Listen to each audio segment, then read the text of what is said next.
యోగా జీవన విధానంలో భాగం కావాలనే ఉద్దేశ్యంతో ప్రధాని మోదీ యోగా కార్యక్రమానికి అత్యంత ప్రాధాన్యత ఇస్తున్నారని మంత్రి వంగలపూడి అనిత అన్నారు. విశాఖపట్నంలో ఈ నెల 21న జరిగే కార్యక్రమాన్ని విజయవంతం చేయాలని మంత్రి అనిత పిలుపునిచ్చారు. ఈ క్రమంలో కలెక్టరేట్ సమావేశ మందిరంలో మంత్రులు వంగలపూడి అనిత, అనగాని సత్యప్రసాద్, బీసీ జనార్దన్ రెడ్డి వివిధ శాఖల అధికారులతో సమీక్షించారు.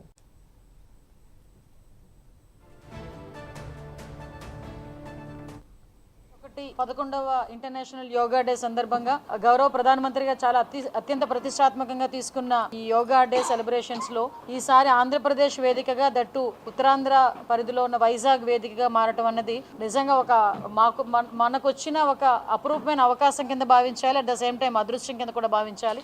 గత 10 సంవత్సరాలుగా గౌరవ ప్రధానమంత్రి గారు దీని మీద ప్రత్యేకంగా దృష్టి పెట్టి ఇంటర్నేషనల్ యోగా డేని స్వయంగా ఆయనే చేయడం కూడా మీరు అందరూ కూడా చూశారు. లాస్ట్ సూరత్ లో 1,53,000 ఒకే దగ్గర ఒక రికార్డు కూడా ఒకే దగ్గర యోగా చేసి రికార్డు కూడా నెలకొల్పారు. సుమారుగా 5 లక్షల మందితో ఒకే రోజు ఒకే దగ్గర ఒక యోగా చేయడానికి మనం పూనుకున్నాం. ప్రతి ఒక్కరు కూడా ఇంచుమించు రిజిస్ట్రేషన్స్ చేయాలనే ఉద్దేశంతో రిజిస్ట్రేషన్స్ ఒకసారి ఓపెన్ చేస్తే రాష్ట్ర వ్యాప్తంగా దగ్గర 2 కోట్ల మంది పైగా, మేమేంటంటే 2 కోట్ల మంది వస్తారేమో అని మేము గెస్ చేసాం. బట్ 2 కోట్ల మందికి పైగా రిజిస్ట్రేషన్స్ జరిపే పరిస్థితి కూడా ఉన్నాయి.